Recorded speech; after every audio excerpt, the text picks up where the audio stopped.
Hello दोस्तों, आप कैसे हैं। मैं उम्मीद करता हूं कि आप लोग अच्छे होंगे।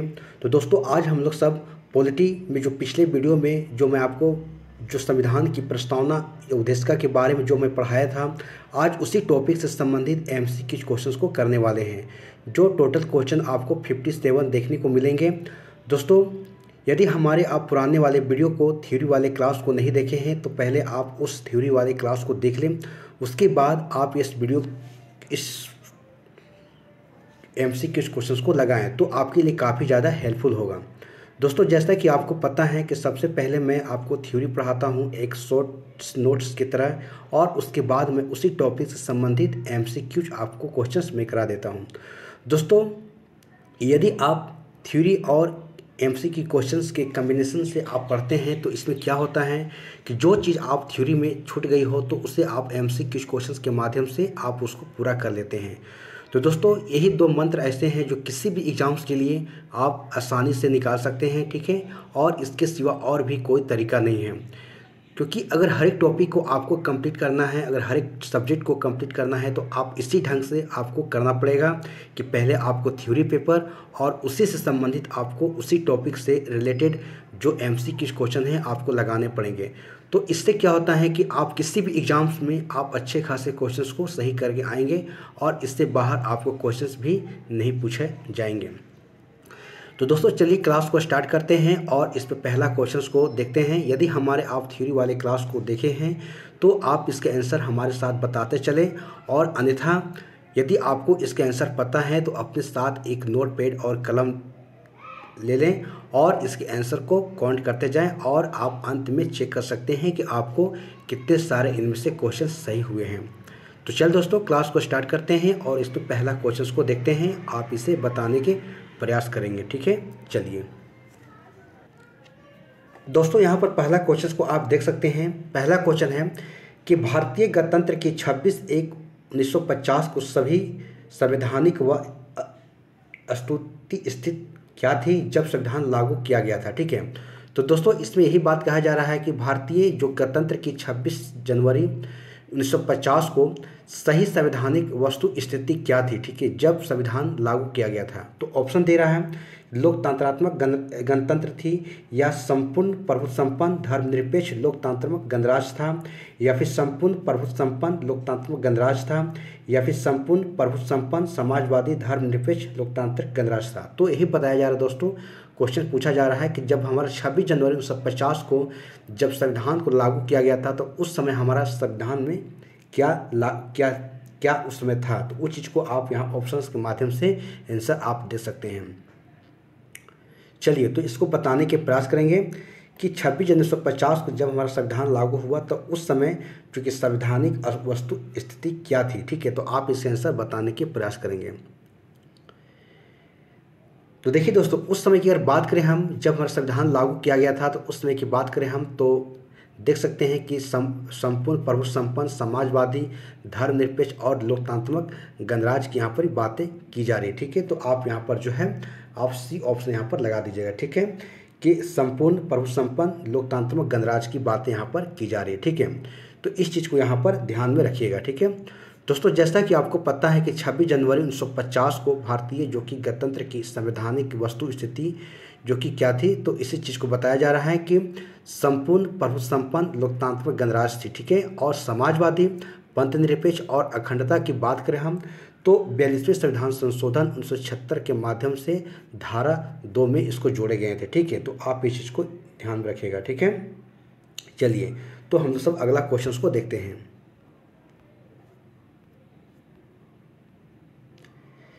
देखिए दोस्तों, अगला क्वेश्चन है, आप देख सकते हैं कि 26 जनवरी 1950 को भारत की वास्तविक संवैधानिक स्थिति क्या थी। तो वही बातें कही जा रही है कि 26 जनवरी 1950 को भारत की वास्तविक जो कि संवैधानिक स्थिति क्या थी। तो आप यहाँ पर बताने के प्रयास करेंगे कि इसकी वास्तविक स्थिति क्या थी, ठीक है। तो जस्ट हम लोग ऊपर में देख के आ रहे हैं, ठीक है, वो कैसी थी। तो आप देख सकते हैं कि संपूर्ण प्रभुत्व संपन्न लोकतांत्रिक गणराज्य था, ठीक है। तो आप यहाँ पर बी ऑप्शन को लगा देंगे कि सेम क्वेश्चन था, ठीक है। तो चलिए अगला क्वेश्चन को देखते हैं। देखिए दोस्तों, अगला क्वेश्चन देख सकते हैं, ठीक है, कि भारत के संविधान के निर्माताओं का मत निम्नलिखित में से किसने प्रति वर्धित है होता है, ठीक है। उद्देशिका में, मूल अधिकार में, राज्य के नीति निर्देशक तत्वों में या फिर मूल कर्तव्य में। तो आप इसको बताने के प्रयास करेंगे कि भारत के संविधान के निर्माताओं के मत निम्नलिखित में से किसमें प्रतिवर्धित है होता है, ठीक है। तो ऑप्शन है उद्देशिका में, मूल अधिकार में, राज्य के नीति निर्देशक तत्वों में या फिर मूल कर्तव्य में। तो आप इसके आंसर बताने के प्रयास करेंगे। दोस्तों जैसा कि आपको पता है कि भारत के संविधान के निर्माताओं की अगर मत की बात करें हम, तो एक कहाँ पर प्रतिबंधित है, तो उद्देशिका में। कहाँ पर है, उद्देशिका में है। तो आप इस चीज़ को यहाँ पर ध्यान रखेंगे। और दोस्तों अगर बात करें हम, जो कि अगर देखा जाए, ठीक है, तो अगर संविधान की प्रस्तावना ने देश की नीति को आकार देने के लिए प्रमुख भूमिका निभाई है, ठीक है, तो वही उद्देशिका प्रस्तावना ही है। और 13 दिसंबर 1946 को संविधान सभा के समक्ष अगर बात करें हम, तो जवाहरलाल नेहरू के द्वारा इससे उद्देश्य प्रस्ताव को 22 जनवरी 1947 को पारित किया गया था, ठीक है। यानी इसकी उद्देशिका को अगर देखा जाए तो उसे प्रस्तुत किया गया था 13 दिसंबर 1946 को प्रधानमंत्री उस समय जवाहरलाल नेहरू के द्वारा। और उसके बाद अगर बात करें हम, तो 22 जनवरी 1947 को क्या हुआ था, इसे पारित कर दिया गया था, ठीक है। तो इस प्रकार से आप इस चीज़ के बारे में यहाँ पर देख सकते हैं, ठीक है। तो चलिए अगला क्वेश्चन को देखते हैं।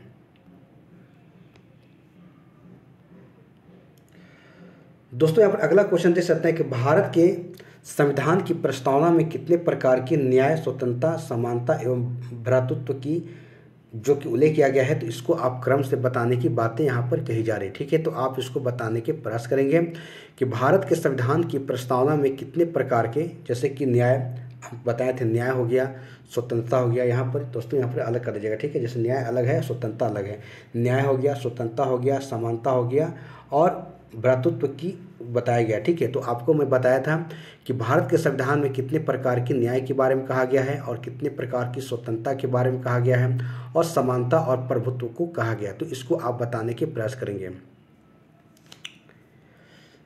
देखिए दोस्तों, जैसा कि आपको मैं बताया था कि भारत के संविधान की प्रस्तावना की बात करें हम, तो इनमें 3 प्रकार की जो न्याय की बातें कही गई थी, ठीक है।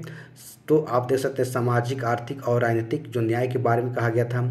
उसी प्रकार से दोस्तों अगर बात करें हम, तो 5 प्रकार की स्वतंत्रता की बात कही गई थी, ठीक है। और 2 प्रकार की समानता और 1 प्रकार के जो है भ्रातृत्व का उल्लेख यहाँ पर किया गया था, ठीक है। तो यदि हमारे आप थ्योरी वाली क्लास में नहीं देखे हैं तो आप वहाँ पर जाकर देख लेंगे, क्योंकि मैं इसको बहुत अच्छे ढंग से मैं बताने के प्रयास किया हूँ, ठीक है। तो इस प्रकार से आप यहाँ पर 3 का जो 4 का एक आप ऑप्शन लगा देंगे, ठीक है। क्योंकि दोस्तों यहाँ पर क्वेश्चंस बहुत ज़्यादा हैं। अगर मैं सभी क्वेश्चंस को अगर मैं एक एक करके मैं बताना अगर शुरू करूँ तो काफ़ी ज़्यादा वीडियो लॉन्ग हो जाएगा। इसलिए दोस्तों मैं आपको पहले थ्योरी पढ़ाता हूँ और तभी मैं उसके बाद जो है उसी थ्योरी से संबंधित आपको मैं सामने MCQ लेकर आता हूँ, ताकि आप अपने प्रैक्टिस वहाँ पर कर सके, ठीक है। दोस्तों मेरा लाने का मकसद यही है कि मैं आपको पहले थ्योरी से मैं आपको रूबरू में करवा देता हूँ, जो भी उसकी बेसिक आपके लिए जानकारी होनी चाहिए, और फिर उसके बाद उसी संबंधित मैं आपको MCQ क्वेश्चंस लेकर आता हूँ। तो दोस्तों थ्योरी पढ़ने से पता चलता है कि आखिर जो हमारे संविधान की प्रस्तावना हो, चाहे उद्देश्य हो, आखिर उसमें क्या लिखा गया है, आखिर उसका लिखने के कारण क्या था, तो अभी तुमको पता चलेगा ना। ऐसे डायरेक्टली हम MCQ क्वेश्चंस को लगाएंगे तो हमको वहाँ पर पता नहीं चलेगा। इसीलिए पहले हम थ्योरी को आपको पढ़ाते हैं, तो आपको उसकी बेसिक आपको जानकारी पता यहाँ पर चल सके, ठीक है। तो चलिए दोस्तों अगला क्वेश्चन को देखते हैं, ठीक है। दोस्तों यहाँ पर अगला क्वेश्चन को देखेंगे, आप देख सकते हैं, ठीक है, कि भारतीय संविधान की प्रस्तावना में भारत को किस रूप में घोषित किया गया, ठीक है। तो ऑप्शन है कि एक सार्वभौम प्रजातांत्रिक गणतंत्र, या फिर एक समाजवादी प्रजातांत्रिक गणतंत्र, या फिर एक सार्वभौम समाजवादी धर्मनिरपेक्ष और प्रजातांत्रिक गणतंत्र, या इनमें से कोई नहीं। तो दोस्तों आप इसके आंसर बताने के प्रयास करेंगे कि किस रूप में घोषित किया गया, ठीक है। चलिए तो दोस्तों आप देख सकते हैं कि भारतीय संविधान की प्रस्तावना में भारत को किस रूप में घोषित किया गया है। तो आप इसके आंसर बताने के प्रयास करेंगे। तो देखिए दोस्तों, भारत की अगर संविधान प्रस्तावना की बात करें हम, तो एक सार्वभौम समाजवादी और धर्मनिरपेक्ष और प्रजातांत्रिक गणतंत्र इसको घोषित किया गया, ठीक है। तो आप यहाँ पर C ऑप्शन को लगा देंगे, ठीक है। तो दोस्तों जैसा कि आपको पता है, ठीक है, कि सार्वभौम कहने का मतलब होता है कि संपूर्ण, प्रभुसंपन्न और समाजवादी, पंथ निरपेक्ष और लोकतांत्रिक गणराज्य के रूप में इसे घोषित किया गया, ठीक है। तो आप यहाँ पर इस चीज़ को जानने के प्रयास करेंगे, ठीक है। तो चलिए अगला क्वेश्चन को देखते हैं। चलिए दोस्तों यहाँ पर अगला क्वेश्चन को देख सकते हैं, ठीक है, कि निम्न शब्दों पर विचार करें। ठीक है, आपको निम्न शब्दों पर विचार करने की बातें कही जा रही है, तो आप इस पर विचार कीजिए और सही शब्दों के इसको जो है विचार अनुसार क्रम को दीजिए। ठीक है, तो देख सकते हैं समाजवादी, सार्वभौमिक, प्रजातांत्रिक और धर्मनिरपेक्ष। दोस्तों एक फुल्ली क्वेश्चन आपकी प्रस्तावना जो आपको लिखी गई है उसी के बेस पर है। आपकी प्रस्तावना अगर आपको याद नहीं है तो शायद इसका आप इस चीज़ को क्वेश्चन को नहीं बना पाएंगे, क्योंकि प्रस्तावना आपको याद होना चाहिए। ठीक है, क्योंकि सभी जगह आपको क्रम ही लगाने के लिए कहा जाएगा कि प्रस्तावना में किस शब्द का प्रयोग कैसे आगे क्रमबद्ध किया गया। ठीक है, तो देख सकते हैं समाजवादी, सार्वभौमिक, प्रजातांत्रिक और धर्मनिरपेक्ष, तो इसको आपको क्रम बताना है कि कैसे आपको किया गया। ठीक है,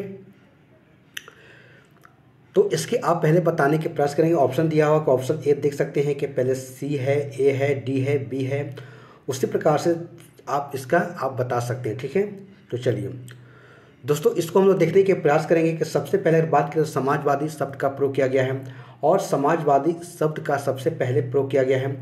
उसके बाद अगर देखा जाए तो समाजवादी शब्द के बाद जो है उसके बाद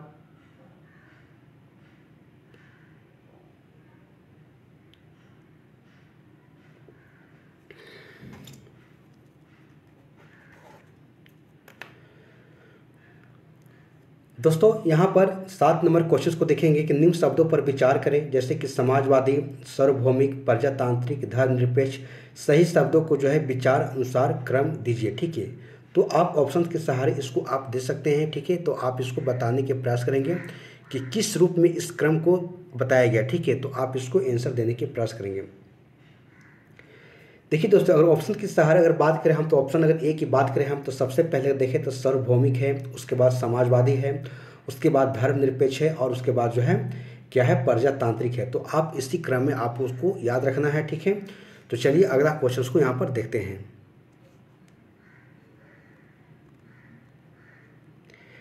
देखिए दोस्तों अगला क्वेश्चन देख सकते हैं, ठीक है, कि भारतीय संविधान की प्रस्तावना में समाजवादी शब्द किस संशोधन के तहत जोड़ा गया। ठीक है, तो आप यहाँ बताने के प्रयास करेंगे भारतीय संविधान की जो प्रस्तावना में समाजवादी शब्द को किस संशोधन के तहत जोड़ा गया है, तो इसे आप बताने के प्रयास करेंगे। ठीक है, ऑप्शन है कि 42वां संविधान संशोधन, 46वां संशोधन, 44वां संशोधन, 74वां संशोधन या उपरोक्त में से कोई नहीं। ठीक है, या उपरोक्त में से एक से अधिक, तो इसको आप बताने के प्रयास करेंगे। ठीक है,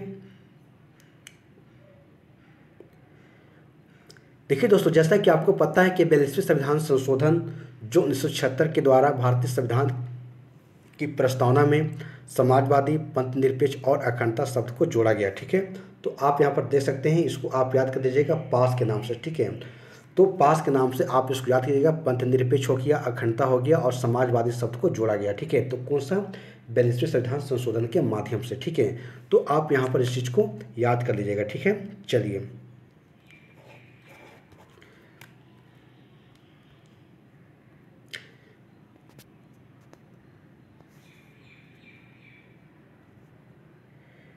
देखिए दोस्तों अगला क्वेश्चन देख सकते हैं, ठीक है, कि निम्नलिखित में से 42वें संविधान संशोधन के माध्यम से भारत के संविधान में प्रस्तावना में जोड़ा गया। ठीक है, तो वही क्वेश्चन है, आप देख सकते हैं, तो इसको आप बताने के प्रयास करेंगे क्या जोड़ा गया है। तो संप्रभुता को, व्यक्ति की गरिमा को, या समाजवाद, पंथ निरपेक्ष को, या फिर निजता को क्या जोड़ा गया है, तो आप इसके आंसर बताने के प्रयास करेंगे। ठीक है, तो दोस्तों जैसा कि आपको देख सकते हैं कि भारतीय संविधान की प्रस्तावना में जो मैं आपको बताया था, ठीक है, तो क्या जोड़ा गया है, तो आप इसके आंसर बताने के प्रयास करेंगे। जस्ट ऊपर मैं देखा बताया आपको कि 42वें संविधान संशोधन के माध्यम से पास को जोड़ा गया। ठीक है, तो पास का मतलब पंथनिरपेक्ष, अखंडता और समाजवादी शब्द को जोड़ा गया। तो ऑप्शन यहाँ पर सी दिया हो तो आप उसे यहाँ पर सी लगा दीजिएगा। ठीक है, तो चलिए अगला क्वेश्चन को देखते हैं। दोस्तों आप देख सकते हैं कि भारतीय संविधान की प्रस्तावना में जो कि धर्मनिरपेक्ष और समाजवादी शब्द को जो है धर्मनिरपेक्ष और समाजवादी शब्द को जोड़े गए हैं। ठीक है, तो किसके तहत जोड़े गए हैं, तो आप इसके आंसर बताने के प्रयास करेंगे। जैसे ऑप्शन है कि 39वें संशोधन के द्वारा, 41वें संशोधन के द्वारा, 42वें संशोधन के द्वारा या फिर 44वें संशोधन के द्वारा। ठीक है, तो आप इसका जल्दी से आंसर बताने के प्रयास करेंगे। तो दोस्तों जैसा कि आपको पता है, जस्ट ऊपर पढ़े हम सब कि पंथ निरपेक्ष, अखंडता और समाजवादी शब्द को कब जोड़ा गया, तो 42वें संविधान संशोधन के माध्यम से जोड़ा गया है। ठीक है, तो चलिए अगला क्वेश्चन को यहाँ पर देखते हैं। देखिए दोस्तों अगला क्वेश्चन देख सकते हैं, ठीक है, निम्नलिखित में से भारत को धर्मनिरपेक्ष राज्य वर्णित करता है। ठीक है, कौन करता है? तो ऑप्शन दिख रहा है मौलिक अधिकार, संविधान की प्रस्तावना, या फिर नवी अनुसूची, या फिर राज्य के नीति निर्देशक तत्व। तो आप इसका आंसर बताने के प्रयास करेंगे कि निम्नलिखित में से कौन भारत को धर्मनिरपेक्ष राज्य वर्णित करता है। ठीक है, तो ऑप्शन है मौलिक अधिकार, संविधान की प्रस्तावना, या संविधान का जो नवी अनुसूची है, या फिर राज्य के नीति निर्देशक तत्व। तो आप इस चीज़ को यहाँ पर बताने के प्रयास करेंगे। ठीक है, तो दोस्तों जैसा कि आपको पता है कि संविधान की प्रस्तावना के तहत अगर देखा जाए तो यहाँ पर पंथ निरपेक्ष राज्य जो कि वर्णित किया गया। ठीक है, और जो कि संविधान के 42वें संशोधन अधिनियम के द्वारा इसे 76 में जोड़ा गया था। ठीक है, तो आप यहाँ पर इस चीज़ को संविधान की प्रस्तावना को आप यहाँ पर याद कर लेंगे। चलिए दोस्तों, जितने सारे क्वेश्चन हैं आपको एकदम पूरी तरीक़ा से रट जाना है।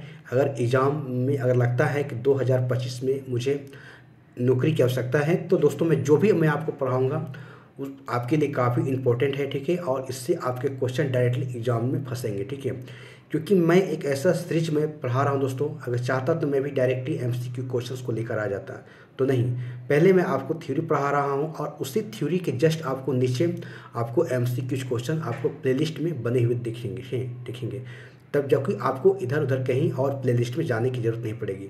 जहाँ आपको थ्योरी पेपर है उसी के जस्ट आपको नीचे एमसीक्यू क्वेश्चंस आपको देखने को मिलेंगे। तो वो आपके लिए काफ़ी ज़्यादा इंपॉर्टेंट है कि आप थ्योरी देख लें और उसके बाद आप उससे संबंधित एमसीक्यू क्वेश्चंस को लगा लें। ठीक है, चलिए तो अगला क्वेश्चन को देखते हैं।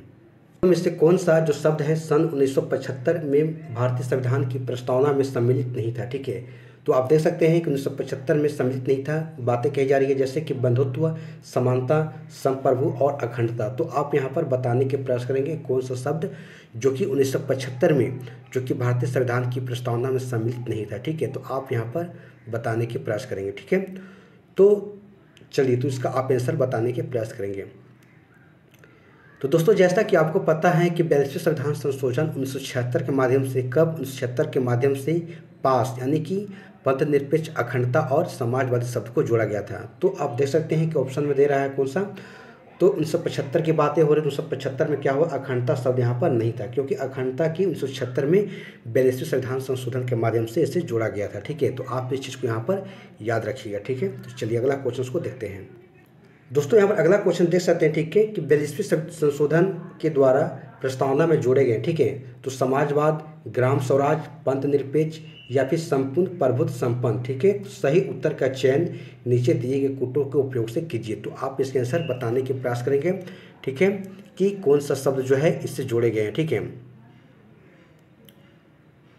देखिए दोस्तों जैसा कि बात हो रहा, अगर आप देख सकते हैं 1 और 3 की बात करें हम। ठीक है, तो समाजवाद और हमारा पंथ निरपेक्ष शब्द जो है 42वें संविधान संशोधन 1976 के माध्यम से जोड़े गए थे। ठीक है, तो आप देखते भी आ रहे हैं कंटिन्यू, मैं इस चीज़ को मैं बार बार फोकस कर रहा हूँ। ठीक है, कि 1976 में 42वें संविधान संशोधन 1976 के माध्यम से जो है यहाँ पर क्या, तो पास को जोड़ा गया। ठीक है, पंथ निरपेक्ष, अखंडता और समाजवादी शब्द को यहाँ पर जोड़ा गया था। ठीक है, तो इस प्रकार से आप आंसर देने के प्रयास करेंगे। ठीक है, तो चलिए अगला क्वेश्चन को यहाँ पर देखते हैं। देखिए दोस्तों अगला क्वेश्चन यहाँ देख सकते हैं आप। ठीक है, देख सकते हैं कि संविधान की उद्देशिका की बात करें हम। ठीक है, आप देख सकते हैं कि संविधान की उद्देशिका के संबंध में निम्न कथनों पर विचार कीजिए। ठीक है, तो आप यहाँ पर देख सकते हैं। ठीक है, एक मिनट, देखिए दोस्तों देख सकते हैं। ठीक है, कि संविधान की उद्देशिका के बारे में कहा जा रहा है कि संविधान की उद्देशिका के संबंध में ठीक है निम्न कथनों पर विचार कीजिए और दिए हुए कूट की सहायता से बताइए कि इनमें से कौन सा सही है। ठीक है, तो आप इसका आंसर बताने के प्रयास करेंगे। दोस्तों डायरेक्ट हम ऑप्शंस पर आते हैं। ठीक है, आप देख सकते हैं अगर आप यहाँ पर अगर बी ऑप्शंस की बात करें दोस्तों, ठीक है, तो इससे बताया जा रहा है कि अगर एक भी बात करें तो पंडित नेहरू के द्वारा ऑब्जेक्टिव प्रस्ताव यानी कि उद्देशिका की प्रस्ताव अंतोगतत्व उद्देशिका बना। ठीक है, और बात करें और दूसरा में लिखा गया है कि इसकी प्रकृति जो कि न्याय योग्य नहीं है, यानी कि प्रस्तावना को लेकर आप न्याय के लिए आप जो कि आप कोर्ट में नहीं जा सकते हैं। और अगर 4 की बात करें तो संविधान की जो विशिष्ट प्रावधानों को यह रद्द नहीं कर सकता है। ठीक है, तो इन सारे बातों को प्रस्तावना में बताया गया है। ठीक है, तो इस चीज़ को आप यहाँ पर ध्यान में रखिएगा। ठीक है, तो ये सारे बातों को यहाँ पर बताया गया। ठीक है, तो संविधान की प्रस्तावना के संबंध में इन सारे बातों को याद रखना है। किसको, तो पहला को और यहाँ पर दूसरा को और यहाँ पर चौथा को आप यहाँ पर याद रखिएगा। ठीक है, पहला में ही बताया गया कि पंडित नेहरू के द्वारा प्रस्तुत ऑब्जेक्टिव प्रस्ताव जो अंतर्गतत्व उद्देश्य का बन गया था, और इसकी प्रकृति कैसी है तो न्याय योग्य नहीं है, इसे आप न्याय के लिए आप कोर्ट में नहीं जा सकते हैं, और संविधान के जो विशिष्ट प्रावधानों को यह रद्द नहीं कर सकता है। तो इस चीज़ को आप यहाँ पर ध्यान में रखिएगा, ठीक है। चलिए तो अगला क्वेश्चन को देखते हैं। दोस्तों यहाँ अगला क्वेश्चन को देख सकते हैं, ठीक है। आप देख सकते हैं लिखा गया है कि संविधान की प्रस्तावना का विधिक रूप क्या है, ठीक है, क्या है, ठीक है। तो यह लागू किया जा सकता है, यह लागू नहीं किया जा सकता है, विशेष परिस्थितियों में लागू किया जा सकता है, या उपरोक्त में से कोई भी नहीं। तो आप इसका आंसर बताने के प्रयास करेंगे कि संविधान की प्रस्तावना के जो विधिक स्वरूप क्या है, ठीक है। तो ऑप्शन है यह लागू किया जा सकता है, यह लागू नहीं किया जा सकता है, विशेष परिस्थितियों में लागू किया जा सकता है, या उपरोक्त में से कोई भी नहीं। तो आप इसका आंसर बताने के प्रयास करेंगे, ठीक है। तो दोस्तों जैसा कि हमने पढ़ा कि प्रस्तावना की बात करें हम तो संविधान की जो प्रस्तावना है, ठीक है, इसे लागू नहीं किया जा सकता, ठीक है। और आप इसको लेकर जो है किसी भी हाई कोर्ट में आप नहीं जा सकते हैं, ठीक है। इस चीज़ को आप यहाँ पर ध्यान में रखिएगा, ठीक है। चलिए तो अगला क्वेश्चन को यहाँ पर देखते हैं।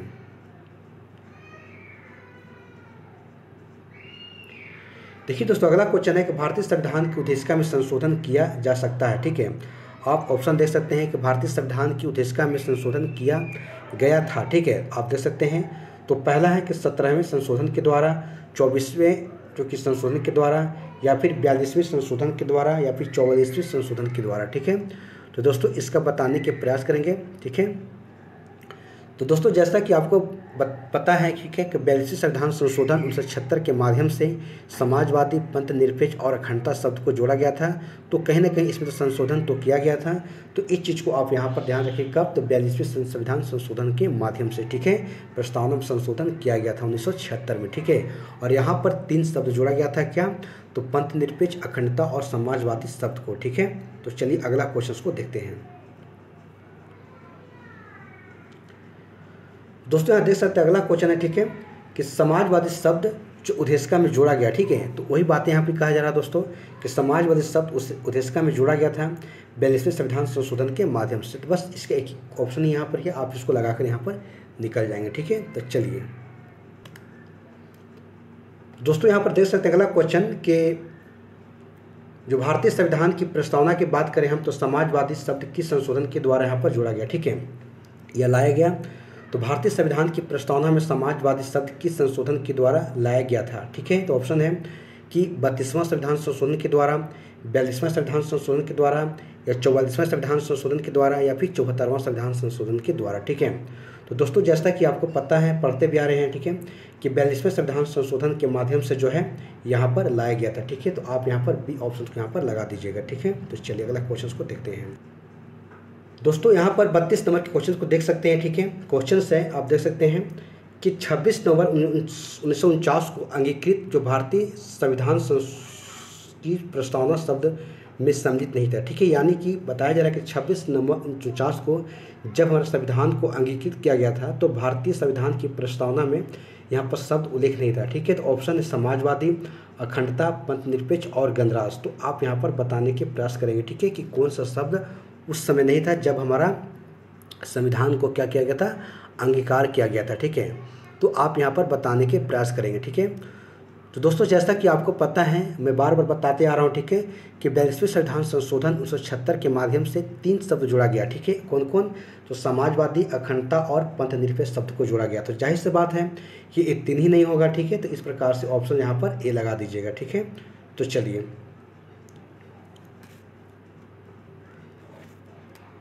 अगला क्वेश्चन को देखते हैं। भारतीय संविधान की प्रस्तावना में पंथ निरपेक्ष शब्द को जोड़ा गया। बस वही क्वेश्चन है, बार बार इस प्रकार से क्वेश्चन यहाँ देखने को मिल रहे हैं, ठीक है, कि प्रस्तावना में जोड़ा गया पंथ निरपेक्ष को कब, तो 42वें संविधान संशोधन के माध्यम से, ठीक है। तो चलिए अगला क्वेश्चन को देखते हैं। तो दोस्तों यहाँ पर 34 नंबर के क्वेश्चन को देख सकते हैं, ठीक है, कि भारत के जो संविधान के जो अमुख अगर बात करें हम लक्ष्य उसके सभी नागरिकों के लिए सुनिश्चित करता है, ठीक है। तो ऑप्शन है सामाजिक तथा आर्थिक न्याय को, विचार तथा अभिव्यक्ति की स्वतंत्रता, या अवसर की समानता, या व्यक्ति की प्रतिष्ठा। ये दोस्तों पूरी तरीक़ा से आपकी प्रस्तावना के इस शब्द को लिखे गए हैं। तो इस चीज़ को बताने की प्रयास करेंगे कि भारतीय संविधान के जो अमुख जो लक्ष्य हैं उसके सभी नागरिकों के लिए सुनिश्चित करता है क्या? तो सामाजिक तथा आर्थिक न्याय को, विचार तथा अभिव्यक्ति की स्वतंत्रता को, अवसर की जो समानता को या व्यक्ति की प्रतिष्ठा को। तो आप इस चीज़ को यहाँ पर बताने के प्रयास करेंगे, ठीक है। चलिए, तो दोस्तों जैसा कि आपको पता है कि प्रस्तावना में सामाजिक और आर्थिक न्याय की भी बातें की गई है, विचार तथा अभिव्यक्ति की स्वतंत्रता की बातें कही गई है, उसी प्रकार से अवसर की समानता की बातें कही गई है और व्यक्ति की प्रतिष्ठा की बातें यहाँ पर कही गई है। तो इस प्रकार से ऑप्शन यहाँ पर ए से लेकर जो हमारे चार हैं आप चारों के यहाँ पर लगा देंगे, ठीक है। तो इन सारे शब्द आप देख सकते हैं कि किस प्रकार से एग्जाम्स में क्वेश्चंस पूछे जा रहे हैं। ये सारे क्वेश्चन दोस्तों आपको एग्जाम्स में पूछे गए हैं, जो हाई लेवल के जो एग्जाम्स हैं उन सारे एग्जाम्स में क्वेश्चन पूछे गए। दोस्तों आज के समय में कोई भी एग्जाम्स हो, चाहे वो छोटा हो चाहे बड़ा हो, सभी का लेवल एक समान हो गया है। आपको इसी प्रकार से क्वेश्चंस को आपको पढ़ने पड़ेंगे। आप देख रहे हैं दोस्तों, एक वन लाइनर नहीं है कि एक लाइन में क्वेश्चंस को आप बता के निकल जाएंगे। आप देख रहे हैं कि आपको पूरी तरीक़ा से एक भरपूर इसमें सब चीज़ डाला गया है और आपको यहाँ पर बिल्कुल सोचने के शब्द हैं कि आप सोच कर इस चीज़ को आंसर दे पाएंगे, अन्यथा बिना आप पढ़े और बिना समझे आप इसका आंसर नहीं दे पाएंगे, ठीक है। तो आपको इसी प्रकार से क्वेश्चंस को प्रैक्टिस करने हैं, ठीक है। तो चलिए अगला क्वेश्चन को देखते हैं। देखेंगे अगला क्वेश्चन है कि भारत में लौकिक सार्वभौमिकता है क्योंकि संविधान की प्रस्तावना आरंभ होती है। देखिए शब्द से शब्द पूछ रहा है दोस्तों कि भारत के जो में लौकिक जो कि सार्वभौमिकता है और क्योंकि संविधान की प्रस्तावना की शुरुआत होती है, ठीक है। प्रजातांत्रिक भारत शब्दों से या जनता के जनतंत्र शब्दों से या जनता के लोकतंत्र शब्दों से या हम भारत के लोग के शब्दों से। दोस्तों आप देख सकते हैं कि प्रस्तावना के डायरेक्टली यहाँ पर शब्द को उठाकर क्वेश्चन यहाँ पर बनाए गए, ठीक है। तो आप बताने के प्रयास करेंगे कि भारत में जो लौकिक सार्वभौमिकता है क्योंकि यहाँ संविधान की प्रस्तावना की शुरुआत होती है किससे? तो आपको पता है हम लोग जैसे शुरुआत करते हैं हम भारत के लोग से स्टार्ट करते हैं, ठीक है। आपको पता है कि संविधान की प्रस्तावना हम भारत के लोग, ठीक है, यानी कि we the people of India शब्दों से शुरू होती है। अंततः भारत लौकिक क्या है? सार्वभौमिकता है, ठीक है। और इसका अर्थ होता है कि जनता सर्वशक्तिमान है, ठीक है। इस चीज़ को और किसी वाह सत्ता के अधीन नहीं है। तो इस शब्द का मतलब यही होता है कि भारत की जो जनता है वो सर्वशक्तिमान है और किसी भी जो बाहरी सत्ता के अधीन वह नहीं है, ठीक है। तो आप इस चीज़ को यहाँ पर याद रखिएगा, ठीक है, जो यहाँ से आपको क्वेश्चन एग्जाम्स में पूछे जाते हैं, ठीक है। चलिए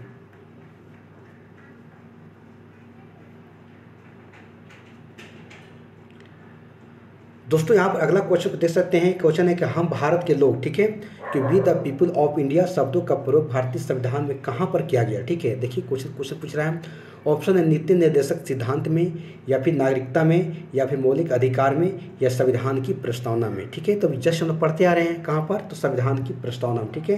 तो आप यहाँ पर इस चीज़ को यहाँ पर आप लगाकर आंसर यहाँ से निकल जाइएगा, ठीक है। तो चलिए अगला क्वेश्चन को यहाँ पर देखते हैं।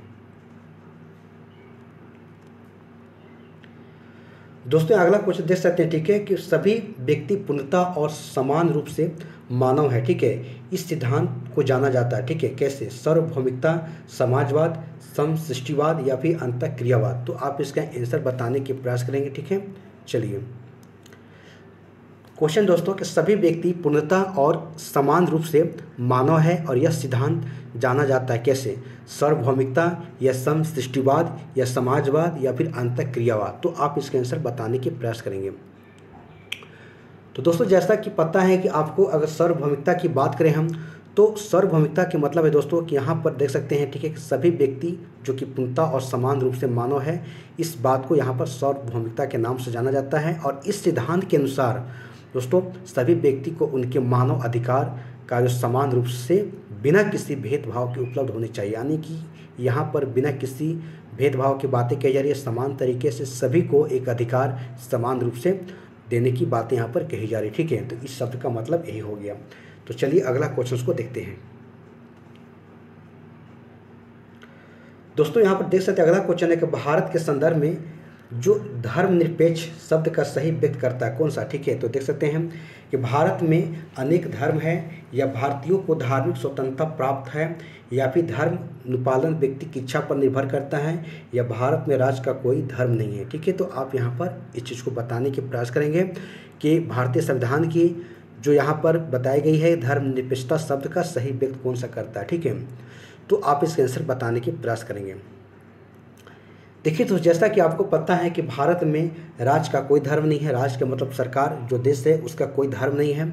इस चीज़ को यहाँ पर बातें कही जा रही हैं कि भारत में पंथ निरपेक्ष और धर्म निरपेक्ष राज्य होने की बातें यहाँ पर भाव है, ठीक है। और राज्य में, भारत में राज्य का कोई धर्म नहीं है, इस प्रकार के यहाँ पर देख सकते हैं, ठीक है। दोस्तों एक महात्मा गांधी जी का मैं पढ़ाया था, उसमें बताया गया था कि आप पंथ से अलग हो सकते हैं लेकिन आप धर्म से अलग नहीं हो सकते हैं, ठीक है।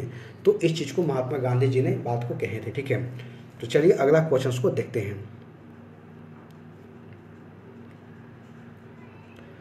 दोस्तों अगला क्वेश्चन देख सकते हैं, ठीक है। यहाँ पर बातें हो रही कि निम्नलिखित में से कौन सा शब्द जो भारतीय संविधान की प्रस्तावना में उल्लेख नहीं है, ठीक है। तो आप देख सकते हैं जो भारतीय संविधान की प्रस्तावना में उल्लेख नहीं है, आप उसका आंसर बताने के प्रयास करें। जैसे संप्रभुता, लोकतांत्रिकता, तकवाद और पंथ निरपेक्ष और संघीय। देखिए तो यहाँ पर बातें हो रही है, तो आप इसको बताने के प्रयास करेंगे कि कौन सा शब्द जो है प्रस्तावना में उल्लेख नहीं है, ठीक है। तो लोकतांत्रिकवाद है, एक संप्रभुता है, धर्मनिरपेक्ष है या फिर संघीय है। तो दोस्तों जैसा कि आपको पता है कि संघीय शब्द का उल्लेख प्रस्तावना में कहीं भी नहीं किया गया है, इस चीज़ को आप यहाँ पर ध्यान में रखिएगा, ठीक है। तो चलिए तो अगला क्वेश्चन को देखेंगे, ठीक है। आइए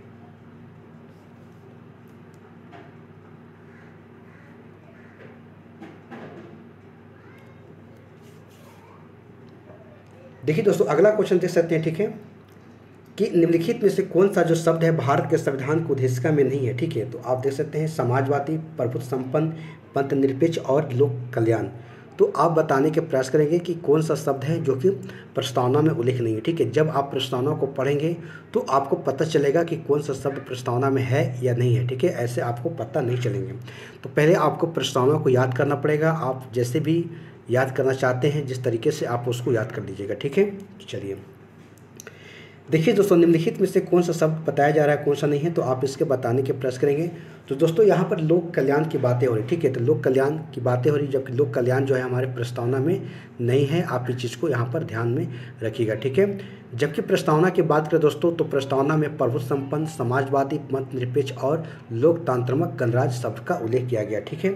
तो इस चीज़ को यहाँ पर ध्यान में रखिएगा, ठीक है। चलिए दोस्तों यहाँ देख सकते हैं अगला क्वेश्चन है कि भारतीय संविधान की प्रस्तावना में निम्नलिखित में से किस स्वतंत्रता के वर्णन नहीं है, ठीक है। आप देख सकते हैं किस स्वतंत्रता के वर्णन नहीं है, ऐसी बातें कही जा रही, ठीक है। ऑप्शन है विचार की स्वतंत्रता, या फिर विचार प्रकट करने की स्वतंत्रता, या फिर विश्वास की स्वतंत्रता, या फिर आर्थिक स्वतंत्रता। तो आप यहाँ पर बताने के प्रयास करेंगे कि जब हम 5 प्रकार की स्वतंत्रता को जब देखे थे तो उनमें इन चीज़ों को देखा था आपने, ठीक है। तो आप बताने के प्रयास करेंगे, ठीक है, कि इनमें से किसकी जो कि स्वतंत्रता का वर्णन नहीं किया गया, ठीक है। तो दोस्तों जैसा कि आपको पता है कि यहाँ पर आर्थिक स्वतंत्रता की बातें नहीं कही गई है, ठीक है। आप इस शब्द को यहाँ पर याद रखिएगा। जबकि प्रस्तावना में बात दोस्तों सामाजिक, आर्थिक और राजनीतिक न्याय, विचार, अभिव्यक्ति, जो कि अभिव्यक्ति कहने के लिए विचार को प्रकट करना, और विश्वास, धर्म और उपासना की स्वतंत्रता तथा प्रतिष्ठा, अवसर की समानता के वर्णन किया गया, ठीक है। जबकि आर्थिक स्वतंत्रता की बातें यहाँ पर ही नहीं की गई है, ठीक है। तो इस चीज़ को आप यहाँ पर याद रखिएगा। चलिए दोस्तों यहाँ पर अगला क्वेश्चन देखेंगे, निम्नलिखित में से भारतीय संविधान की प्रस्तावना में उल्लेखित नहीं है, ठीक है। तो सामाजिक न्याय, राजनीतिक न्याय, आर्थिक न्याय और धार्मिक न्याय। दोस्तों मैं 3 प्रकार के न्याय बताया था, सामाजिक, आर्थिक और राजनीतिक, ठीक है। तो सामाजिक, आर्थिक और राजनीतिक, ठीक है। तो यहाँ पर बताने कि सामाजिक हो गया, आर्थिक हो गया और राजनीतिक हो गया, ठीक है। तो इस प्रकार से आप यहाँ बताने के प्रयास करेंगे कि कौन सा इनमें नहीं है, ठीक है। तो दोस्तों यहाँ पर धार्मिक न्याय की बातें कहीं पर उल्लेख नहीं किया गया है, तो आप यहाँ पर धार्मिक न्याय ऑप्शन लगा दीजिएगा, ठीक है। तो चलिए तो दोस्तों यहाँ पर आप 43 नंबर के क्वेश्चन को देख सकते हैं। क्वेश्चन है कि संविधान की प्रस्तावना के बारे में कौन सा कथन जो है यहाँ पर जो है सही है, ठीक है। इस चीज़ को बातें यहाँ पर कही जा रही, ठीक है। तो आप ऑप्शंस के सहारे लगाने के प्रयास कीजिएगा। पहला ऑप्शन है कि समाजवादी, धर्मनिरपेक्ष शब्द और शब्द जो 1950 में लागू संविधान के जो अंग नहीं है, यहाँ पर दोस्तों यहाँ पर लिखा गया नहीं थे, ठीक है। आप इसको यहाँ पर सही कर दिएगा, ठीक है। यहाँ पर नहीं लिखा हुआ, ठीक है। इस चीज़ को यहाँ पर देखिएगा, ठीक है। नहीं था, दोनों अलग हो गया, ठीक है। यानी कि समाजवादी, धर्मनिरपेक्ष शब्द 1950 में लागू संविधान के अंग नहीं थे, ठीक है। बी ऑप्शन है कि उक्त शब्द जो है 77 के संशोधन के द्वारा जोड़े गए हैं, और तीसरा ऑप्शन है कि उक्त शब्द 1985 के संशोधन के द्वारा जोड़े गए थे, या फिर उक्त शब्द जो है संविधान के प्रस्तावना के अंग नहीं है। ठीक है, तो आप यहाँ पर बताने के प्रयास करेंगे। तो दोस्तों, जैसा कि आपको पता है कि समाजवादी धर्मनिरपेक्ष शब्द 1950 में लागू संविधान के अंग नहीं थे। ठीक है, तो आप इस चीज़ को यहाँ पर याद रखिएगा। ठीक है, चलिए। तो दोस्तों, जैसा कि आपको पता है कि समाजवादी और धर्मनिरपेक्ष जो कि पंथ निरपेक्ष शब्द 1950 में मूल रूप से संविधान के अंग नहीं थे, और इससे जबकि 42वें संविधान संशोधन 1976 के माध्यम से इससे जोड़ा गया था। ठीक है, तो आप इस चीज़ को यहाँ पर याद रखिएगा। चलिए दोस्तों, अगला क्वेश्चन देख सकते हैं। ठीक है, कि भारतीय संविधान में कौन सा जो भाग है संविधान की आत्मा कहलाती है। ठीक है, तो आप इस चीज़ को बताने के प्रयास करेंगे, क्या तो आत्मा कहलाती है। ठीक है, तो ऑप्शन है मूल अधिकार, उद्देश्य, राज्य के नीति निर्देशक तत्व, या संवैधानिक उपचारों के अधिकार। तो आप इस चीज़ को बताने के प्रयास करेंगे कि भारतीय संविधान का कौन सा जो भाग है संविधान की आत्मा कहलाती है। ठीक है, चलिए, तो आप इसके आंसर बताने के प्रयास करेंगे। दोस्तों, जैसा कि आपको पता है कि भारतीय संविधान के अगर भाग की बात करें हम, तो संविधान की आत्मा जो है प्रस्तावना यानी कि उद्देशिका को यहाँ पर कहलाता है। तो आप इस चीज़ को यहाँ पर आंसर उद्देशिका को यहाँ पर लगा दीजिएगा। ठीक है, इस चीज़ को आप यहाँ पर ध्यान में रखिएगा। ठीक है, तो चलिए अगला क्वेश्चन को देखते हैं। दोस्तों, अगला क्वेश्चन देख सकते हैं कि निम्नलिखित में से किसे भारतीय संविधान की प्रस्तावना को हमारे प्रभु प्रजातांत्रिक गणतंत्र की जन्म कुंडली कहा था। ठीक है, तो मैं आपको बताया भी था कि किसने जो कि संविधान की प्रस्तावना को जो है क्या जन्म कुंडली कहा था। ठीक है, हमारे संप्रभु प्रजातांत्रिक गणतंत्र की जन्म कुंडली कहा था। ठीक है, तो ऑप्शन है जवाहरलाल नेहरू, सरदार वल्लभ भाई पटेल है, या BR जो कि यहाँ पर महात्मा गांधी है। दोस्तों, यहाँ देखिएगा महात्मा गांधी जी है। ठीक है, और उसके बाद वल्लभ भाई पटेल है और KM मुंशी है। तो आप इसके आंसर लगाने के प्रयास करेंगे कि किसने प्रस्तावना को जो कि संविधान की क्या कहा गया है, तो जन्म कुंडली कहा था। ठीक है, तो दोस्तों, जैसा कि आपको पता है मैं बताया भी था। ठीक है, KM मुंशी जो कि प्रस्तावना के जो क्या कहा था यहाँ पर जन्म कुंडली यहाँ पर कहे थे। ठीक है, तो चलिए अगला क्वेश्चन को देखते हैं। दोस्तों, यदि हमारे आप थ्योरी वाली क्लास को नहीं देखे हैं तो पहले आप उस थ्योरी वाली क्लास को देख लें, उसके बाद आप क्वेश्चंस को लगाएं, तो आपके लिए काफ़ी ज़्यादा ये हेल्पफुल मिलेगा। ठीक है, क्योंकि मैं आपको उतना ही मैं पढ़ाया हूँ थ्योरी में जो आपके एग्ज़ाम्स के लिए इम्पोर्टेंट है, और बाकी जो शेष चीज़ें जो रह गए हैं उसे मैं MCQ क्वेश्चंस के माध्यम से भी आपको यहाँ पर देखने को मिल जाएंगे, और इस प्रकार से आपका पूरी तरीक़ा से टॉपिक कंप्लीट हो गया। ठीक है, आप किसी भी एग्ज़ाम्स में अगर आप एग्ज़ाम देना जा रहे हैं तो पहले आप इस टॉपिक को एक बार शॉर्ट में देख लें, क्वेश्चंस लगा लें, उसके बाद आप चले जाए एग्ज़ाम देने के लिए। ठीक है, चलिए अगला क्वेश्चन को देखते हैं। संविधान को एक पवित्र दस्तावेज किसने कहा है। ठीक है, देखते हैं BR अम्बेडकर, महात्मा गांधी, दीनदयाल उपाध्याय, या मोहम्मद अली जिन्ना। ठीक है, तो आप देख सकते हैं कि संविधान की एक पवित्र दस्तावेज किसने कहा था। तो ऑप्शंस के अनुसार आप इसके आंसर बताने के प्रयास करेंगे। ठीक है, चलिए दोस्तों, अगर यहाँ बात करें BR अम्बेडकर की, तो इन्होंने जो कि संविधान की एक पवित्र दस्तावेज कहा है। ठीक है, क्या दस्तावेज कहा है, पवित्र दस्तावेज। ठीक है, तो इस चीज़ को आप यहाँ पर ध्यान में रखिएगा। ठीक है, और दोस्तों यहाँ अगर बात करें हम 29 अगस्त 1947 को, तो संविधान में BR अम्बेडकर की अगर बात करें हम तो अध्यक्षता में 7 सदस्यीय प्रारूप समिति का भी यहाँ पर गठन किया गया था। ठीक है, तो ये भी आपके लिए इम्पोर्टेंट है, इस चीज़ को यहाँ से याद रखिएगा। चलिए दोस्तों, अगला क्वेश्चन देखते हैं। ठीक है, कि किस वाद के फैसले में सर्वोच्च न्यायालय ने सर्वप्रथम घोषित किया कि उद्देशिका संविधान का हिस्सा नहीं है। ठीक है, आप देख सकते हैं कि मैं आपको बताया भी था। ठीक है, थ्योरी वाले क्लास में। ठीक है, तो उसी क्वेश्चन को यहाँ बोला जा रहा है कि किस वाद में फैसले में जो सर्वोच्च न्यायालय ने सर्वप्रथम घोषित किया कि उद्देशिका यानी कि प्रस्तावना संविधान का हिस्सा नहीं है। ठीक है, तो आप इस चीज़ को बताने के प्रयास करेंगे। ठीक है, चलिए तो दोस्तों, जैसा कि आपको पता है कि बेरूबाड़ी की बात करें हम तो यूनियन जो एक संघ 1960 की बातें हैं। ठीक है, कि सर्वोच्च न्यायालय ने सर्वप्रथम यह घोषित किया कि उद्देशिका संविधान के अंग नहीं है। ठीक है, जबकि अगर बात करें दोस्तों, अगर केशवानंदा की बात करें हम, जो बनाम जो केरल राज्य से संबंधित एक वाद था इसमें 1973 में, इसमें सर्वोच्च न्यायालय ने बताया इसको लड़ते हुए कि उद्देशिका प्रस्तावना जो है संविधान के भाग मान लिया गया। ठीक है, यानी कि बेरूवादी में इस चीज़ को नहीं माना गया, लेकिन आपको केशवानंदा जो भारतीय बनाम केरल राज्य की 1973 में इस मामले में सर्वोच्च न्यायालय ने प्रस्तावना को संविधान का एक भाग मान लिया था। ठीक है, तो आप इस चीज़ को ऐसे याद रखेंगे। ठीक है, तो चलिए अगला क्वेश्चन को देखते हैं।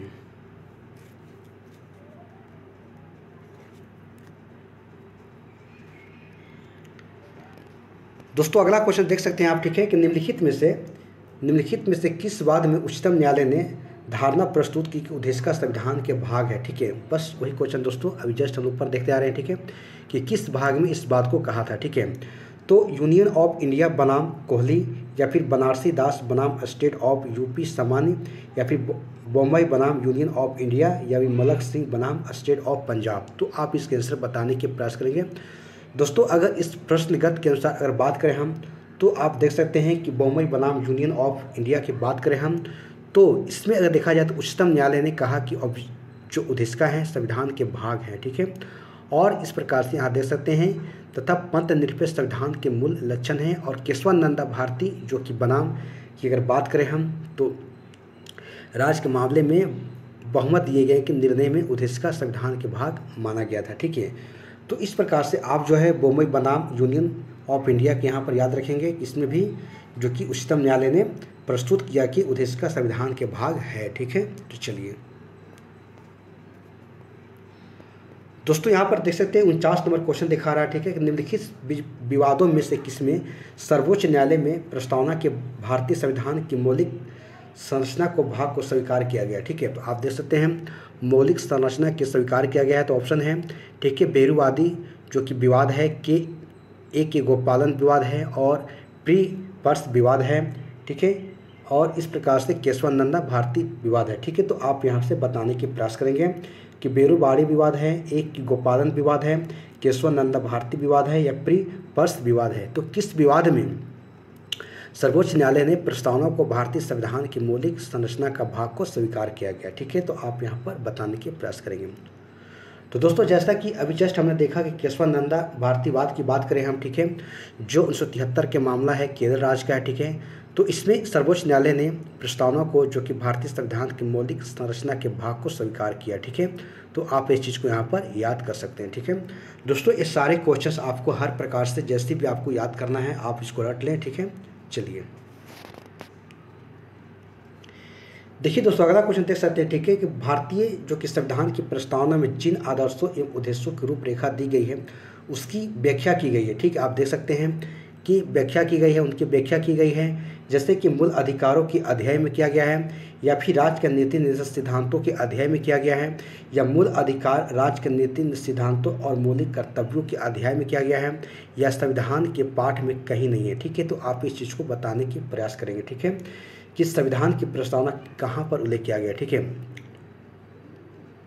तो दोस्तों जैसा कि आपको पता है, देखते हैं कि मूल जो अधिकारों राज्य के नीति निर्देशक सिद्धांतों और मौलिक कर्तव्यों के अध्याय में इसका जो है व्याख्या किया गया है। ठीक है, तो आप इस चीज़ को यहाँ पर याद रख लेंगे। ठीक है, चलिए तो अगला क्वेश्चन को देखते हैं। दोस्तों आपको क्वेश्चंस को देखने में पता चल रहा हो कि किस प्रकार से क्वेश्चन है, वन लाइनर है या फिर एक समझकर बुझकर एग्जाम देने बुझकर जो क्वेश्चंस के जवाब देने वाले क्वेश्चंस है। ठीक है, तो आपको क्वेश्चन से पता चल रहे हैं कि दोस्तों आपको इसी प्रकार के और ऐसा ही क्वेश्चंस को प्रैक्टिस करना है। ठीक है, तभी आपके एग्जाम्स में आप सफल हो पाएंगे, क्योंकि अभी दोस्तों क्वेश्चंस का लेवल काफ़ी ज़्यादा लेवल का हाई हो गया। ठीक है, क्योंकि बहुत सारे बच्चे एग्ज़ाम्स में अपियर हो रहे हैं, एग्ज़ाम्स दे रहे हैं, और सभी के एक मन में लालसा है कि मैं भी एक सरकारी नौकरी करूँ। ठीक है, तो इसीलिए कंपटीशन बहुत टफ हो गया दोस्तों। आपको इसी प्रकार से मेहनत करना होगा, और अलग से अलग जो बच्चे पढ़ रहे हैं आपको उससे हटकर बिल्कुल आपको तैयारी करना पड़ेगा, तभी आप एग्ज़ाम्स में क्वेश्चंस को सही कर पाएंगे। ठीक है, चलिए अगला क्वेश्चन को देखते हैं। निम्नलिखित में से कौन एक भारतीय संविधान के उद्देश्यों को प्रतिबंधित करता है। ठीक है, तो आप देख सकते हैं कि मौलिक अधिकार हैं। ठीक है, उसी प्रकार से क्या मौलिक अधिकार हैं, संविधान की जो आप देख सकते हैं प्रस्तावना है, या फिर राज्य के नीति निर्देशक तत्व हैं, या फिर संसद है। ठीक है, तो आप बताने के प्रयास करेंगे कि निम्नलिखित में से कौन एक भारतीय संविधान के उद्देश्यों को प्रतिबंधित करता है। ठीक है, ऑप्शन है मौलिक अधिकार है, राज्य के नीति निर्देशक तत्व हैं, या फिर संसद है, या फिर संविधान की प्रस्तावना है। तो आप यहाँ पर बताने के प्रयास करेंगे। दोस्तों यहाँ पर उद्देश्यों की बातें कही जा रही है, तो आप इसका आंसर जो है प्रस्तावना को यहाँ पर लगा देंगे। ठीक है, तो चलिए अगला क्वेश्चन को देखते हैं। दोस्तों अगला क्वेश्चन देख सकते हैं, ठीक है, कि भारत के संविधान की उद्देशिका में कितने प्रकार की न्याय की व्यवस्था की गई है। तो मैं आपको बताया भी था कि भारतीय संविधान की उद्देशिका में जो कितने प्रकार के न्याय का उल्लेख किया गया है, तो आप इसके आंसर बताने के प्रयास करेंगे। दोस्तों जैसा कि आपको पता है कि 3 प्रकार के न्याय की बातें कही गई थी। ठीक है, सामाजिक, आर्थिक और राजनीतिक न्याय। ठीक है, तो इस प्रकार से यहाँ पर 3 न्याय की बातें को आप लगा देंगे। ठीक है, तो दोस्तों जैसा कि आपको पता है, ठीक है, कि प्रत्येक नागरिकों के साथ चाहे जाति, रंग, धर्म, लिंग के आधार पर बिना कोई भेदभाव किए समान व्यवहार करना है। और आर्थिक न्याय से तात्पर्य होता है दोस्तों कि आर्थिक आधार पर किसी के साथ भेदभाव ना होना चाहिए। ठीक है, अगर सरकार का कोई स्कीम है, तो अगर सरकार की तरफ से कोई अगर वेलफेयर के थ्रू अगर किसी गरीबों की मदद की जा रही है, तो उस सभी के लिए एक समान होना चाहिए। ठीक है, और उसके बाद राजनीतिक न्याय की बात करें दोस्तों, तो प्रत्येक नागरिकों को समान एक राजनीतिक अधिकार है। आपको पता है कि आपकी अगर उम्र 18 साल हो गई है, तो आपको भी वोट देने का अधिकार है। 21 साल है तो आप जो है इलेक्शंस में आप वहाँ पर खड़े हो सकते हैं। ठीक है, तो इस प्रकार से देख सकते हैं। ठीक है, तो चलिए आगे क्वेश्चन को देखते हैं।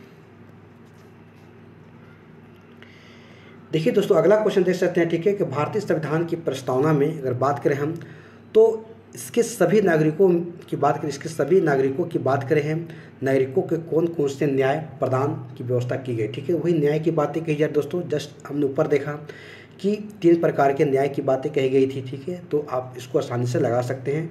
क्या, तो सामाजिक, आर्थिक और राजनीतिक न्याय की बातें कही जा रही। ठीक है, तो आप यहाँ से इस चीज़ को यहाँ पर लगा देंगे। ठीक है, क्योंकि सेम वही क्वेश्चन थे। ठीक है, तो चलिए अगला क्वेश्चन को देखते हैं। चलिए दोस्तों देख सकते हैं क्वेश्चंस कितने अच्छे हैं आपके सामने मैं लेकर आया हूं। ठीक है, चलिए भारत के संविधान के उद्देश्यों में से एक के रूप में आर्थिक न्याय का किसमें उपबंध किया गया। ठीक है, आर्थिक न्याय की बातें कही जा रही तो किसमें किया गया। ठीक है, तो भारतीय संविधान के उद्देश्यों में से एक के रूप में आर्थिक न्याय का किसमें उपबंध किया गया। ठीक है, तो आप यहाँ पर बताने के प्रयास करेंगे। जैसे ऑप्शन है उद्देशिका और मूल अधिकार में, उद्देशिका के राज्य के नीति निर्देशक तत्व में, या मूल अधिकार और राज्य के नीति निर्देशक तत्व में, या उपयुक्त में से किसी में नहीं। दोस्तों जैसा कि पता है कि यहाँ पर आर्थिक न्याय की बातें कही जा रही। ठीक है, तो आर्थिक न्याय की बात करें हम, तो यहाँ पर देख सकते हैं कि उद्देशिका और राज्य के नीति निर्देशक तत्व में इस चीज़ का जो है उल्लेख किया गया है। ठीक है, तो आप यहाँ पर इसको आंसर आप लगा देंगे। ठीक है, तो चलिए अगला क्वेश्चन को देखते हैं। दोस्तों यहाँ पर 55 नंबर क्वेश्चन को देख सकते हैं। ठीक है दोस्तों, यहाँ पर 55 नंबर क्वेश्चन देख सकते हैं कि भारत के संविधान के उद्देशिका की बात करें हम, तो डायरेक्ट हम ऑप्शन पर आते हैं। ठीक है, आप देख सकते हैं ऑप्शन डी की बात करें दोस्तों, तो संविधान का भाग है किंतु उसके जो अन्य भागों से स्वतंत्र होकर उसका कोई विधिक प्रभाव नहीं है। ठीक है, तो आप इस चीज़ को यहाँ पर देख सकते हैं, इस बात को यहाँ पर कहा गया है।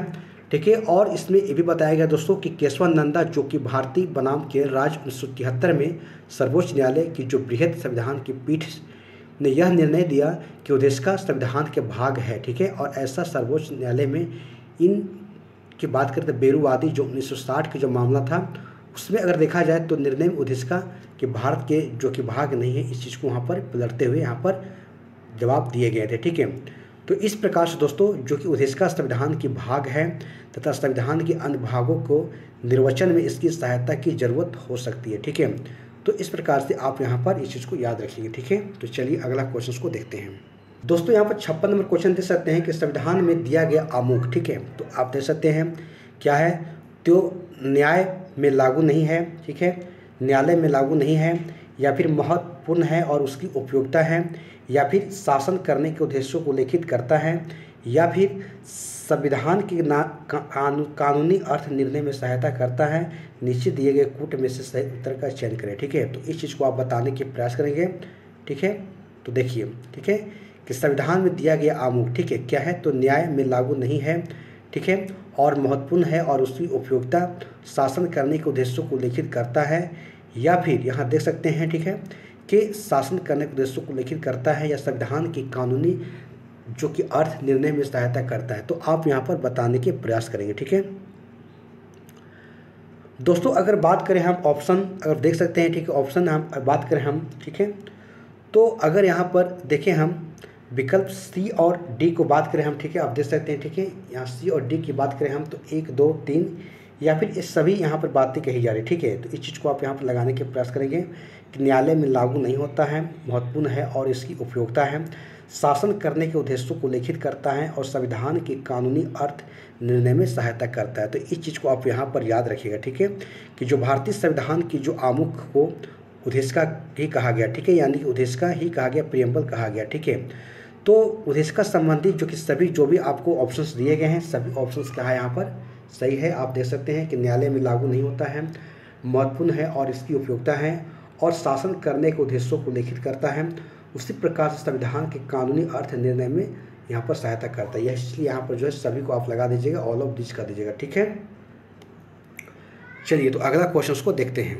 दोस्तों अगला क्वेश्चन देख सकते हैं कि निम्न में से कौन सा सही है, ठीक है। तो आप इस बताने के प्रयास करेंगे। ऑप्शन है कि सामाजिक समानता संविधान में प्रत्याभूत नहीं है, देश में सामाजिक समानता पहले से ही विद्यमान थी, या सामाजिक समानता संविधान में प्रत्याभूत है, या उपयुक्त में से कोई नहीं है। तो आप इसके आंसर बताने के प्रयास करेंगे, ठीक है, कि इनमें से कौन सा सही है। तो दोस्तों जैसा कि आपको पता है, ठीक है, कि अगर बात करें हम सामाजिक समानता और संविधान में क्या है, प्रत्याभूत है, ठीक है। दोस्तों जैसा कि आपको पता है कि संविधान की अगर अनुच्छेद की बात करें हम, तो 14 से 18 के तहत जो कि समता के अधिकार बताया गया, ठीक है। और यहाँ पर देख सकते हैं कि संविधान की प्रस्तावना में सामाजिक न्याय प्राप्त करने की बात कही गई है, ठीक है। तो इस प्रकार से आप इसको आंसर लगा देंगे, ठीक है। तो दोस्तों इस प्रकार से आप देख सकते हैं, ठीक है, कि आपके जो हैं सारे क्वेश्चंस यहाँ पर कंप्लीट हो गए हैं, ठीक है। और इस प्रकार से आपको जो मैं टॉपिक पढ़ाया था संविधान की प्रस्तावना उद्देशिका, उससे संबंधित मैंने यहाँ पर आपको क्वेश्चंस करा दिया हूँ, ठीक है। तो दोस्तों मैं उम्मीद करता हूँ कि क्वेश्चंस जो भी आपके सामने मैं लेकर आया था आपको अच्छा लगा हो। तो इस वीडियो को लाइक शेयर जरूर कर दीजिएगा, और इससे ज़्यादा से ज़्यादा आप प्रैक्टिस करने के प्रयास करेंगे। बार बार आप थ्योरी वाले क्लास को देख लें और उसके बाद आप एमसी क्वेश्चंस को लगाएं। पहले आपको थ्योरी वाले क्लास को देखना है, उसके बाद आपको एमसी के क्वेश्चन लगाने हैं। और ये आपको जो वीडियो हमारे प्ले लिस्ट में आपको जो मैं प्ले लिस्ट बनाया हूँ, ठीक है, इंडियन पॉलिटी का, उसमें आपको वहाँ पर देखने को मिल जाएंगे।